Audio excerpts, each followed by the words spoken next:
नमस्कार, स्वागत है आप सभी का। पक्ष विपक्ष देख रहे हैं आप। मैं हूं आपके साथ ऋषु त्यागी। महाराष्ट्र और कर्नाटक के बीच सीमा विवाद को लेकर टकराव अभी समाप्त भी नहीं हुआ था कि अब राज्य में इस मुद्दे को लेकर सरकार में ही फूट पड़ने की खबरें आने लगी हैं। ताजा मामला कर्नाटक में आने वाले क्षेत्र को लेकर महाराष्ट्र विधानसभा में प्रस्ताव लाने से जुड़ा हुआ है। बताया जा रहा है कि प्रस्ताव को लेकर मुख्यमंत्री एकनाथ शिंदे और उप मुख्यमंत्री देवेंद्र फडणवीस एक मत नहीं है। प्रस्ताव पर दोनों ही नेताओं की राय अलग है। ऐसे में अटकलें लगाई जा रही हैं कि सरकार के दो शीर्ष नेताओं में टकराव से गठबंधन पर संकट पैदा हो सकता है। वहीं महाराष्ट्र कर्नाटक सीमा विवाद के बीच कर्नाटक के सीएम बसवराज आज दिल्ली में हैं। दिल्ली रवाना होने से पहले उन्होंने कहा कि वो गृह मंत्री अमित शाह और बीजेपी अध्यक्ष जेपी नड्डा से मुलाकात करेंगे।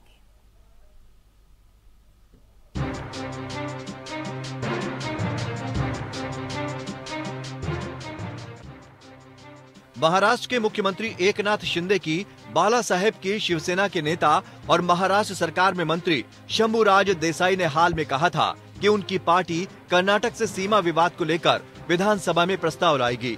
हालांकि राज्य में बीजेपी के नेतृत्व की तरफ से ऐसे किसी प्रस्ताव की बात नहीं की गई।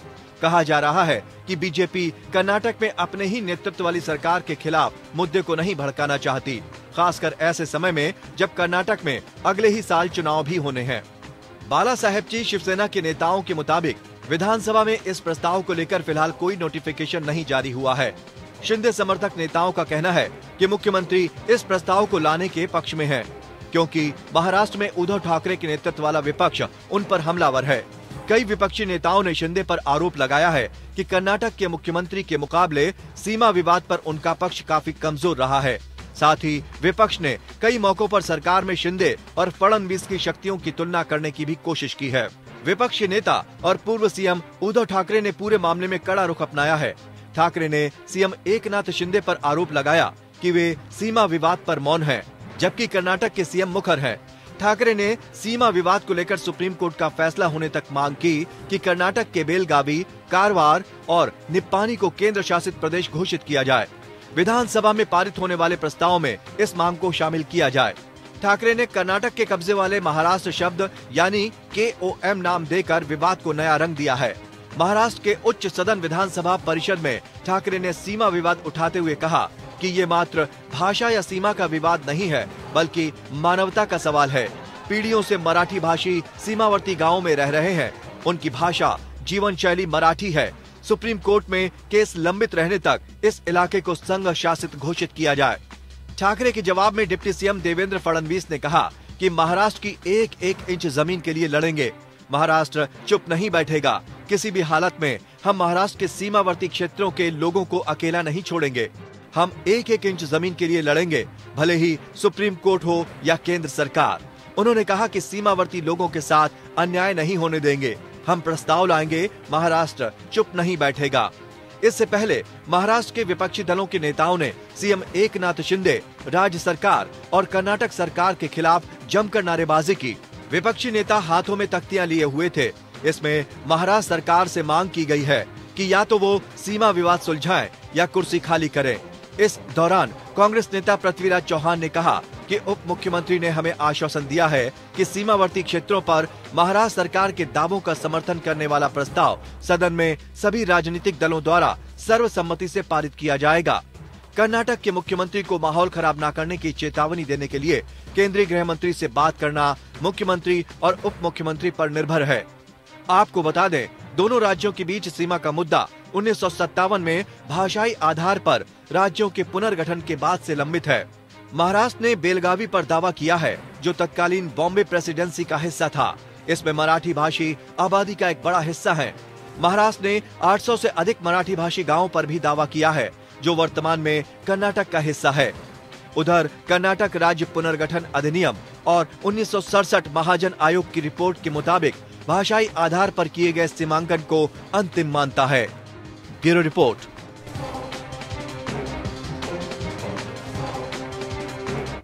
तो पक्ष विपक्ष में आज इसी पूरे विषय को लेकर हम चर्चा करेंगे और चर्चा करने के लिए हमारे साथ पैनल में 3 खास मेहमान इस वक्त मौजूद हैं। हमारे साथ वैभव अग्रवाल जी, प्रवक्ता बीजेपी, जुड़ चुके हैं। बहुत बहुत स्वागत वैभव जी आपका। हमारे साथ कांग्रेस से रत्नाकर सिंह, जो कि कांग्रेस के प्रवक्ता हैं, वो भी जुड़ चुके हैं। आपका भी बहुत बहुत स्वागत। और हमारे साथ विजय कृष्ण, नेता शिवसेना, भी जुड़ चुके हैं। विजय जी आपका भी बहुत बहुत स्वागत हमारे इस खास कार्यक्रम में। विजय कृष्ण जी, मेरा पहला सवाल आपसे ही है। कर्नाटक और महाराष्ट्र का सीमा विवाद जिस दिशा में जा रहा है, इसे हल कर पाना दोनों राज्यों के वश का नहीं है, क्योंकि दोनों की भावनाएं इससे जुड़ी हुई हैं। महाराष्ट्र के लिए भाषा की भावना है और कर्नाटक के लिए भूमि की। इसे विधानसभा में प्रस्ताव लाकर कैसे सुलझाया जा सकता है? आवाज मिल रही है आपको मेरी, विजय कृष्ण जी? हम इस विषय का पूरी जानकारी हमको है, सभी देश को है, लेकिन हम किसके पक्ष धर्म है ये आके सुप्रीम कोर्ट तय करेगा। हम इसको हम सम्मति देते हैं, लेकिन इस विषय के अनुसार हम ऐसा दिख रहा है कि बम्बई से हमारा माननीय उप मुख्यमंत्री कॉम्प्रोमाइज हो गया है। कोई आवाज नहीं है, कुछ भी आवाज नहीं है। 1951 सेंसस के तहत उन काल में आप भी जन्म नहीं लिया है, मैं भी जन्म लिया है। हम ये समस्या का परिष्कार करना चाहते हैं। क्या हम कितने साल इसके लिए लड़ते हैं, लेकिन मैं कहता हूँ धर्म आके जो मराठी आबादी है बेलगाम में, उन लोगों के पक्ष है। साक्षात बेलगाम मेयर को बेंगलुरु में उस पर हमला हुआ है, काला रंग उस पर डाला गया है। इतना अपमान आप मराठी संस्कृति को कैसा कर सकते हैं? मराठी आके हिंदुस्तानी है, इसमें कोई संदेह ही नहीं है। वो धर्म से और न्याय जो न्याय होता है उसके तहत ही न्याय चाहते हैं। लेकिन क्या हो रहा है यहाँ, जो शिंदे साहब एक निर्णय लेते हैं, वो निर्णय शिंदे फडणवीस साहब कुछ भी नहीं लेते हैं, खामोश है। ये प्यार क्यों करते हैं बम्बई से चुपके? जब बम्बई कहते हैं आपका जो महाराष्ट्र में जो ग्राम है उसको भी हम लेने चाहते हैं, इसलिए मैं कह रहा हूँ फडणवीस जी मराठी लोगों के विरोध है। जैसा पाटिल जी ने कुछ दिनों पहले हमारा अंबेडकर जी को अपमान किया है, ये अपमान करते हैं महाराष्ट्र लोगों को। ये महाराष्ट्र के मुद्दे नहीं है, ये बीजेपी जो दिल्ली में सरकार है उन लोगों के इशारों पे काम करते हैं। ये मराठी लोगों के विरोध में काम करते हैं, फिर भी कहते हैं मराठी मानुस है। इसलिए हम शिंदे जी को हम एक मौका दे रहे हैं, आप वापस आ जाइए। देख लिए, आपने देख लिया है फडणवीस जी ने कितना अन्याय कर रहे हैं। खामोश है के ये खामोश से कुछ भी नहीं होने वाला है। वहाँ मराठी लोगों का मान प्राण। ठीक है, बीजेपी की आपने बात करी। वैभव जी हमारे साथ हैं। वैभव जी, आप कर्नाटक के मराठी भाषी क्षेत्रों को महाराष्ट्र में शामिल करने के पक्ष में हैं, लेकिन खबर है कि विधानसभा में प्रस्ताव लाने के मामले में शिंदे जी के साथ नहीं है। इसकी क्या वजह है? ऋषि जी नमस्कार। देखिए, मैं आपको बताऊं कि विजय कृष्ण जी बहुत अच्छा बोलते हैं और सलाम है उनको मेरा। और लेकिन वो महाराष्ट्र के हिसाब से बहुत अच्छा बोलते हैं, मैं दिल्ली के हिसाब से बहुत अच्छा बोलता हूँ। और हमारे रत्नाकर भाई मुंबई के हिंदी भाषी हैं ही। तो देखिए, मैं आपको बताऊं, ये देश का हिस्सा है। सबसे पहले तो ये बांध दें आप, ठीक है। और देश की जहाँ बात है वहाँ पे एक छोटा मुद्दा है कर्नाटका और महाराष्ट्र के बीच बाउंड्री का। अगर कर्नाटका और महाराष्ट्र को बाउंड्री हटा के मिला भी देना तो भी किसी को कोई आपत्ति नहीं होनी चाहिए, क्योंकि वो देश का हिस्सा ही है। और हमारे देश में भांति भांति के लोग, अलग अलग खाने के लोग, अलग अलग भाषा के लोग, अलग अलग ऊंचाइयों में रहते हैं, अलग अलग साथ मिलकर हर त्योहार को मनाते हैं। और इसमें कोई राजनीति नहीं है। विचारों के आदान प्रदान को लेके राजनीति में मतभेद हमेशा होता है, क्योंकि राजनीति दो लोगों के बीच होती है या दो से ज्यादा अधिकतम लोगों के बीच होती है। तो विचारों को लेके आदान प्रदान में यदि कोई ऊंच नीच होती है या कमती बढ़ती होती है, तो उसमें मेरे को नहीं लगता है कि इसमें इतनी राजनीति करके देखने की जरूरत है। ठीक है, बॉर्डर पे कुछ प्रदर्शन हुए, कर्नाटका की ओर से कुछ कहा गया, महाराष्ट्र की ओर से कुछ कहा गया, बहुत अच्छी बात है, आपस में बातचीत है, कोई दिक्कत नहीं है। बॉर्डर विवाद है, वहां के बॉर्डर के कुछ लोग उस तरफ हैं वो कुछ सोचते हैं इस तरह। सर आप कह रहे हैं दिक्कत नहीं है, आप कह रहे हैं कि दिक्कत नहीं है। अगर दिक्कत नहीं होती तो ये मामला इतना हाईलाइट नहीं होता ना वैभव जी।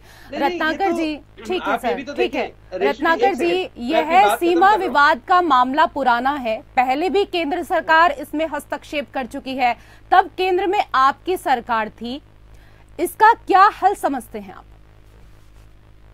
वैशु जी देखिए, अभी तो केंद्र में भी इनकी सरकार है, राज्य में भी इनकी सरकार है, और जिस सीमा विवाद जहां से है कर्नाटका में वहां भी इनकी सरकार है, महाराष्ट्र में भी इनकी सरकार है। ये कहते हैं हम डबल इंजन की सरकार बनाइए और हम आपकी सारी समस्याओं को दूर कर लेंगे। तो आखिर में ये इतना लंबा विवाद जो चल रहा है, जहां कर्नाटक के मुख्यमंत्री कहते हैं कि हम 1 इंच भी जमीन नहीं छोड़ेंगे, और आखिर हमारे शिंदे साहब जो है वो चुप बैठते हैं। आखिर लोग उसमें प्रखर होकर बोलते क्यों नहीं? मुखर होकर बोलने की जरूरत है। आज मराठी मानुस जो है अपने हक की बात कर रहा है, अपने अस्मिता की बात कर रहे हैं, महाराष्ट्र के लोग अपने अस्मिता की बात कर रहे हैं। तो ये शिंदे साहब उस मामले पे जब पूछा जा रहा है तो चुप्पी साध ले रहे हैं। देखिए, भ्रष्टाचार की बुनियाद पे बनी है यह सरकार, और निश्चित रूप से न इनका शिंदे साहब की पार्टी का कोई आइडियोलॉजी नहीं है। वो कहीं न कहीं वो सरकार में बैठकर मलाई खाने का काम करने का काम कर रहे हैं। जहां पे इस तरह का विवाद हो रहा है वहां पे चुप्पी साध ले रहे हैं, और दिल्ली के वालों के साथ क्या बात कर रहे हैं कोई नहीं जानता। आज परिस्थिति ऐसी है कि उनकी जगह पे फडणवीस जी को बोलना पड़ता है, और फडणवीस जी मामले को दबा रहे हैं। अरे मेरा कहना ये है कि आप इसको छोटा विवाद बता रहे हैं अभी, भारतीय जनता पार्टी के प्रवक्ता जो छोटा विवाद बता रहे हैं। मैं आपको कहना चाहूंगा, आसाम और मेघालय का विवाद याद कर लीजिए। अभी साल 2 साल पहले भी कितना एक राज्य की पुलिस दूसरे राज्य की पुलिस पे फायर कर रही है। कई लोग तो मारे जा चुके हैं वहां पे, और कई हिंसा की घटनाएं देखने को मिली है। तो आप इसको छोटा विवाद करके इसको टालने की कोशिश मत करिए। लोगों के मन में कटुता की भावना जो है पनप रही है इसको लेकर के, क्योंकि हर आदमी अपनी अस्मिता और अपने सम्मान की लड़ाई लड़ता है, और महाराष्ट्र की जनता जरूर लड़ेगी। और मेरा एक चीज कहना है कि अगर यह मामला सुप्रीम कोर्ट में लंबित है तो आखिर में कर्नाटक के मुख्यमंत्री को क्या कहने की जरूरत है कि 1 इंच भी जगह नहीं छोड़ेंगे। और हमारा केंद्र सरकार से यह मांग है कि आप जो है हस्तक्षेप करिए और यथाशीघ्र इस विवाद को खत्म करिए। जो भी आपने अब लास्ट में बात की है, इसी पर आ जाती हूँ। विजय कृष्ण जी, उद्धव जी कह रहे हैं कि विवादित क्षेत्र को केंद्र शासित राज्य बना दो, इस पर आपकी क्या कुछ राय है? ये बहुत अच्छा विषय है। जब 2 राष्ट्रों के बीच में थोड़ा मिस्टेक्स हो रहा है, थोड़ा इंटरप्शन हो रहा है बॉर्डर बाउंड्री के इश्यू पर, ये केंद्रीय परिपालित प्रांत ही रहना है।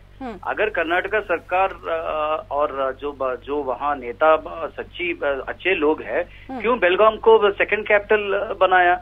आपको मालूम है हमारे राज्यांग के अनुसार कहीं भी अगर उत्तर प्रदेश में और एक भाषा बोलने वाले लोग 15% से ज्यादा है, उनका कल्चर, उनका लैंग्वेज प्रोटेक्ट करना ये फंडामेंटल राइट है। अगर वो मराठी नहीं बनता है, वो अगर उसका मराठी जो मातृभाषा है, उनका संस्कृति वो खो पाता है। मैं कन्नड़ा को मैं कहता हूँ कन्नड़ा कस्तूरी है, मराठी भी दैव भाषा है। सभी भाषाओं का हम सम्मान देते हैं, लेकिन मराठी लोगों पर वहाँ हमला हो रहा है। वो मराठी के विषय पर फायरिंग में भी लोग अमर हो चुके हैं। ऐसा माहौल नहीं होना चाहिए। आप देखिए, हम भी कहते हैं हम ये प्रांत भेद नहीं है, कुछ भी नहीं है, लेकिन जब ये लिंग्विस्टिक बाउंड्री का जो डिमार्केशन आता है, ये 1948 में ही फॉर्म हुआ है। महाराष्ट्र एकीकरण समिति आके एक पॉलिटिकल ऑर्गेनाइजेशन नहीं है। जो बेलगाम में फॉर्म हुआ है तब से है, हमने वहां पैदा ही नहीं हुआ है। इसलिए मैं फडणवीस जी को कहता हूं, आपके बीजेपी के प्रेम में, आपका जो दिल्ली में जो बड़े बड़े लोग हैं, अमित शाह जी, नरेंद्र मोदी जी के प्यार में, मराठी मानुष को कुछ भी अन्याय मत कीजिए, ये मेरा विनती है। कृपया आप मराठी मानुष बनिए। भगत सिंह कोश्यार जी कहता है छत्रपति शिवाजी हीरो ही नहीं है। वैभव जी विनती स्वीकारेंगे? विनती करने की जरूरत ही नहीं है। मैं तो पहले ही कह रहा हूँ, ये देश का मसला है, देश में कोई विनती करने की जरूरत थोड़ी है। हमारे विजय जी उतना ही देश का हिस्सा है जितना रत्नाकर भाई है। रत्नाकर भाई ने ठीक है उसमें राजनीति देखी है, वो रोटी सेकने की है उनकी, ठीक है, कोई बात नहीं, वो तो पार्टी की मंशा है। लेकिन इंडिविजुअली तो भारत देश के निवासी है, कोई महाराष्ट्र के निवासी थोड़ी है। लेकिन विजय जी ने थोड़ा सा बोल दिया कि 2 राष्ट्रों का मसला है। राष्ट्रों का नहीं, राज्यों का मसला है। तभी तो मैंने बोला कि भारत का मसला नहीं है, ये 2 राज्यों का मसला, आपस में 2 भाई बात कर रहे हैं, कोई दिक्कत नहीं है, बात करके सुलटा लेंगे। रत्नाकर जी ने नॉर्थ ईस्ट का एग्जांपल दिया। रत्नाकर जी आ रही है, उसके बाद आप ही के पास आ रही है। ठीक, आपस में सरकारों के लीडर्स ने आपस में बात करके उसको सुलटा दिया, कोई दिक्कत थोड़ी है उसके अंदर।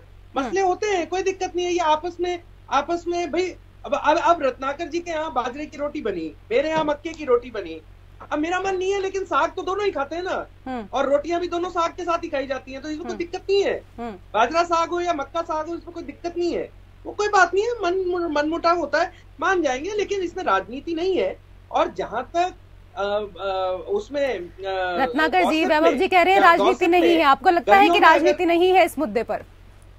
मेरा कहना ये है कि अगर राजनीति नहीं है तो हम तो केंद्र सरकार से अपील करते हैं कि आप आइए, बैठिए, तीनों लोग बैठिए, कर्नाटका का प्रतिनिधि मंडल भी बैठे, महाराष्ट्र का भी बैठे, आप भी बैठिए और इसको हल करिए। एक दूसरे से मनमुटाव क्यों हमारे लोग जब पुणे से बैंगलोर जा रहे हैं तो उनके ऊपर पत्थर बरसाया जा रहा है? क्यों हमारे नेता जब बेलगावी में जा रहे हैं तो उसको बेलगावी प्रशासन जो कह रहा है कि हम उनको आने नहीं देंगे, वहां पे धारा लगा दी जा रही है, 144 धारा लगा दी जा रही है। तो क्यों आखिर में ये सब किया जा रहा है? कहीं न कहीं देखिए राजनीति तो ये कर रहे हैं क्योंकि अगले साल कर्नाटका में चुनाव है, और अगर ये कोई फेवर में अगर डिसीजन आता है महाराष्ट्र के तो ये इनका वोट बैंक उधर से खिसक जाएगा।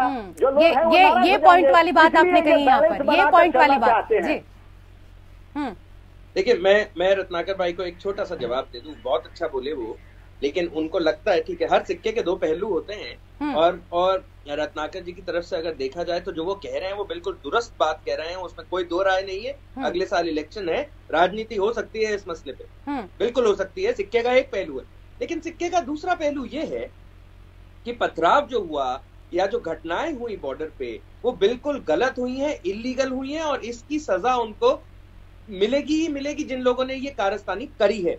आपस में झगड़ा मोल लिया है, कोई दिक्कत नहीं है, आपस के झगड़े को अपन सुलटा देंगे। देखिए, मैं अभी पार्ले जी बिस्किट ना चाय में डिबो के पी रहा था। अपन तीनों में का चाहे कितना ही मुटाव हो, लेकिन अपन तीनों नहीं, अपन चारों ही पार्ले जी बिस्किट चाय में डिबो के पीते हैं। गजब की बात है, ये हमारा भारत देश। और मैं यही कह रहा हूं कि आपस मुद्दों में वो बिस्किट चेंज हो सकता है, लेकिन चाय तो एक ही रहेगी भाई, है ना। तो अपन क्या है, भारत देश में रहते हैं, छोटे छोटे मुद्दों पे छोटे छोटे मनमुटाव हो जाते हैं, लेकिन अपन सब लोग क्या है, भारतवासी हैं। अपन फेमस ही इसलिए हैं पूरे विश्व में क्योंकि हम लोग आपस में बात करके एक दूसरे को धक्का मुक्की करने के बाद भी रात को जीत का साथ। ठीक है, विजय कृष्ण जी, ठाकरे कह रहे हैं कि जब बेलगावी नगर निगम ने महाराष्ट्र के साथ विलय का प्रस्ताव पारित किया तो उसके खिलाफ कार्रवाई की गई। इस तरह महाराष्ट्र की कुछ ग्राम पंचायतों ने तेलंगाना के साथ विलय की मांग की है। ठाकरे ने कहा है कि क्या शिंदे सरकार में इन ग्राम पंचायतों के खिलाफ कार्रवाई करने का जरा भी साहस है? मैं वही कहता हूँ, मुझे बहुत तकलीफ हो रहा है। कौन वहाँ एडमिनिस्ट्रेशन, महाराष्ट्र में एडमिनिस्ट्रेशन आके किसके हाथ में है? कभी भी मैं देखता हूँ उप मुख्यमंत्री फडणवीस जी का लाइमलाइट होता है, और मैं, आप क्षमा कीजिए लेकिन मैं ये शब्द का प्रयोग करना चाहता हूँ क्योंकि मेरा जो पक्ष प्रमुख है उद्धव ठाकरे जी को अपमान करते हैं वो पीछे होता है। नितिन राणे ने क्या हो रहा है? फिर तेरी कहानी याद आई। सुशांत सिंह राजपूत जी को जो मरण है, जो सस्पेक्टेड सुसाइड है, उसको न्याय मिलना चाहिए। आप क्या हो रहा है? असेंबली का मुद्दा क्या हो रहा है? अग्नि दिशा सान्याल के केस हम खोलेंगे, उस लड़की को न्याय पहुंचाएंगे, और इसके पीछे कौन कौन बड़े बड़े नेता हैं उसको हम बाहर लाएंगे। आपको प्रायोरिटीज ही नहीं है। लाखों तादादों में मराठी लोगों पर हमला होने की चांस है महाराष्ट्र कर्नाटक में। आप देखिए, उन लोगों का कल्चर का हनन नहीं होना चाहिए। कन्नड़ भी जीना है, जो मराठी लोग हैं वो भी स्वाभिमान से जीना है। 1951 कंसेंसस के अनुसार वहाँ मराठी आबादी ज्यादा है, इसलिए हम विनती कर रहे हैं आप थोड़ा आपका प्रायोरिटीज उद्धव ठाकरे जी को दिक्कत की बात देना है। ऐसा मत कीजिए। पहला यहाँ बेलगाम में क्या होना है, अगर हमारा पक्ष न्याय हो तो हम लड़ेंगे। बोम्मई जी फ्रंट फुट में है, वो दिल्ली जा रहे हैं, उसका पकड़ ज्यादा हो रहा है। आप क्या कर रहे हैं? वही मेरा मांग है।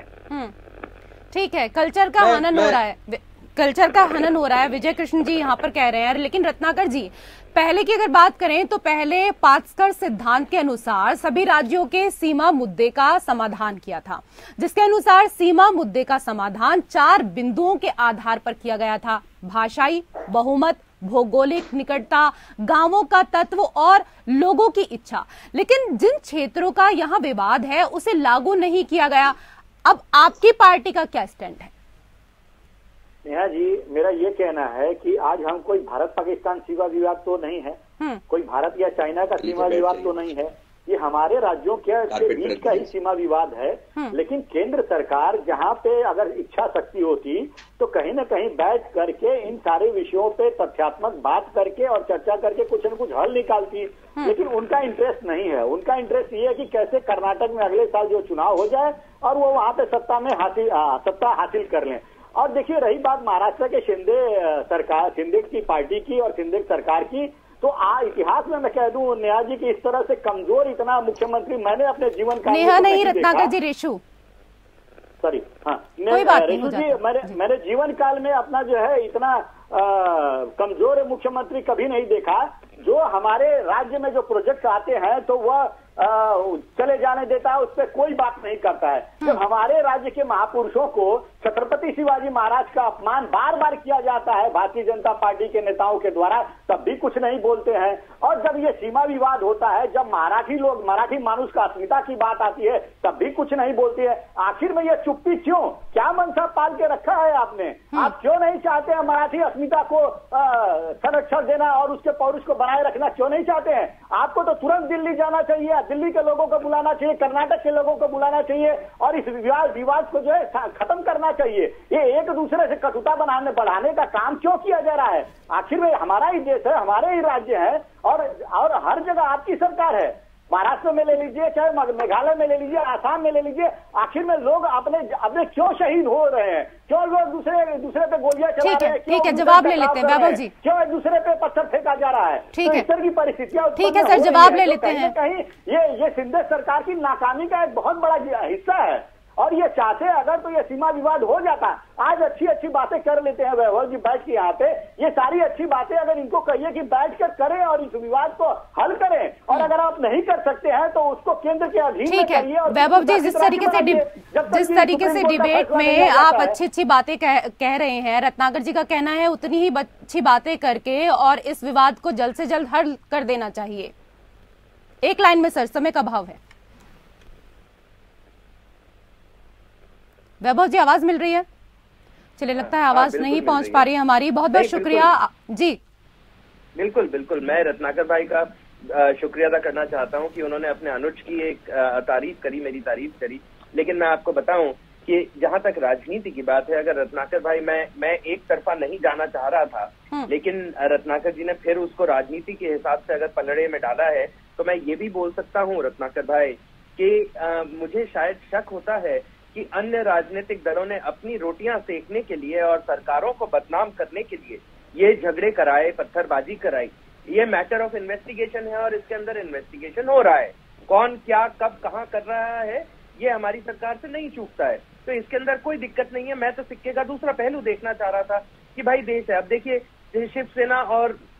शिवसेना की लीडरशिप के ऊपर री इन्वेस्टिगेशन हो रही है दिशा सालियान के मर्डर केस की और सुशांत सिंह राजपूत के मर्डर केस की। सर उस विषय पर नहीं जाएंगे, उस विषय पर अब नहीं जाएंगे क्योंकि मेरे पास समय का अभाव है। माफी चाहूंगी, समय का अभाव है। बहुत बहुत शुक्रिया आप तीनों मेहमानों का हमारे साथ इस चर्चा में जोड़ने के लिए। और इसी के साथ पक्ष विपक्ष में फिलहाल इतना ही। नमस्कार।